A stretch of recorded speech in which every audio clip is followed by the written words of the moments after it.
नमस्ते आप सभी को। आज की इस वीडियो में हम इलेक्ट्रॉन माइक्रोस्कोप के टाइप्स के बारे में देखेंगे। तो इलेक्ट्रॉन माइक्रोस्कोप के बारे में जो हमने पहले चर्चा कर रखा है कि भाई इसमें जो है electron as a beam use करते हैं और उससे हम इमेज को क्रिएट करते हैं। तो ये इलेक्ट्रॉन माइक्रोस्कोप जो है लाइट माइक्रोस्कोप से काफ़ी बेटर है। उसके 250 गुना ज़्यादा बड़ा इमेज आपको इलेक्ट्रॉन माइक्रोस्कोप से मिल जाता है। इसीलिए हम वायरस या सेल ऑर्गेनेल्स की, यदि हम राइबोसोम को या माइटोकॉन्ड्रिया इन सब की हमें स्टडी करना हो तो हम इलेक्ट्रॉन माइक्रोस्कोप का यूज़ करते हैं। इलेक्ट्रॉन माइक्रोस्कोप जो है ये 3 टाइप्स के होते हैं। एक तो होता है आपका ट्रांसमिशन इलेक्ट्रॉन माइक्रोस्कोप, जिसको हम टैम भी कहते हैं। एक होता है आपका स्कैनिंग इलेक्ट्रॉन माइक्रोस्कोप, जिसको हम सैम भी कहते हैं। एक होता है आपका स्कैनिंग ट्रांसमिशन इलेक्ट्रॉन माइक्रोस्कोप, जिसको स्टैम भी कहते हैं। इसका इन्वेंटर यदि हम देखें तो नॉल एंड रस्का जो है 1932 में टैम का डिस्कवर किए थे। और नॉल जो है इलेक्ट्रॉन माइक्रोस्कोप ट्रांसमिशन का भी डिस्कवरर है ना। और ये नॉल स्कैनिंग इलेक्ट्रॉन माइक्रोस्कोप का भी डिस्कवर किया था 1935 में, है ना। और यदि हम स्टैम की बात करें तो इसमें कैलेनबर्गर 1978 में इन्होंने डिस्कवर किया था।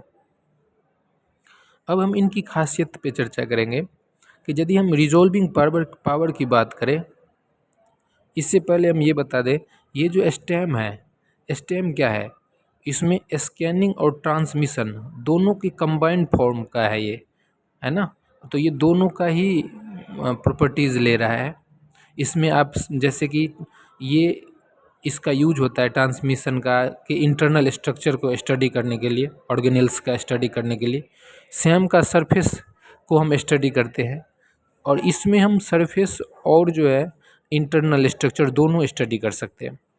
तो रिजॉल्विंग पावर यदि हम बात करें तो इसका होता है ज़्यादा, ट्रांसमिशन इलेक्ट्रॉन माइक्रोस्कोप का 10 एंगस्ट्रम होता है, इसका और वो कम होता है, 10 नैनोमीटर होता है।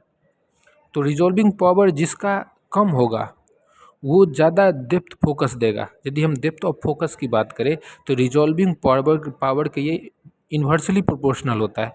यदि किसी का रिजॉल्विंग पावर ज़्यादा है तो उसका डेप्थ ऑफ फोकस कम होगा, और यदि रिजॉल्विंग पावर कम है तो उसका डेप्थ ऑफ फोकस ज़्यादा होगा। मतलब कहने का मतलब ये है कि रिजॉल्विंग पावर जितना कम होगा उतना अच्छा आप डेप्थ तक फोकस कर सकते हैं। और इस दोनों का कंबाइंड फॉर्म स्टैम है। स्टैम 2 टाइप के होते हैं, ब्राइट फील्ड मोड होता है इसका एक, और डार्क फील्ड मोड होता है इसमें, है ना। ये दोनों ही मोड स्टैम के हैं और ये कॉलिन बर्गर साहब ने डिस्कवर किया था। यदि हम इलेक्ट्रॉन बीम की बात करें तो इसमें जो होता है ये पूरे पास करता है ऑब्जेक्ट के टाइम में, ऑब्जेक्ट के इनसाइड से पास कर जाता है, पास थ्रू दी ऑब्जेक्ट। और यदि हम इसमें देखें सैम में तो इसमें ये सरफेस को स्कैन करता है और इसमें दोनों। यदि हम नेचर देखें इलेक्ट्रॉन बीम का कैसा होता है तो इसमें प्राइमरी होता है टैम में, सैम में सेकेंडरी होता है। और यदि इमेज फॉर्मेट किस प्रकार का इमेज बनाता है तो टैम बनाता है 2 डायमेंशनल, और ये जो स्कैनिंग वाले हैं ये बनाते हैं 3 डायमेंशनल। और इसमें आप दोनों ही मिल सकता है आपको।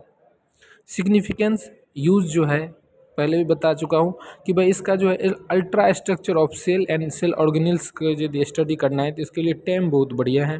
और इसमें जो है हम इसका ड्रॉबैक भी एक है कि आप लिविंग सेल का नहीं कर सकते। तो इसमें आपको पहले सेल को किल करना पड़ता है, फिर फिक्स करना पड़ता है, फिर नाइफ से, चाहे डायमंड नाइफ हो या अल्ट्रा नाइफ हो, उससे कट करना पड़ता है, अल्ट्रा माइक्रोटोम का नाइफ, फिर हम उसका जो है स्टडी करते हैं। इसमें हमें सरफेस सेल को कवर करना पड़ता है और उसके सरफेस व्यू स्टडी करना पड़ता है। और यहाँ पे जो है स्टडी करते हैं बायोलॉजिकल स्ट्रक्चर का, लेकिन इससे आप प्रोटीन के मास भी डिटरमाइन कर सकते हैं स्टेम में, और इसके वायरस के डिटेल स्ट्रक्चर और फिर बायोलॉजिकल मेम्ब्रेन का डिटेल स्ट्रक्चर आप स्टेम से प्राप्त कर सकते हैं। ये सारा आपका इलेक्ट्रॉन माइक्रोस्कोप है। धन्यवाद।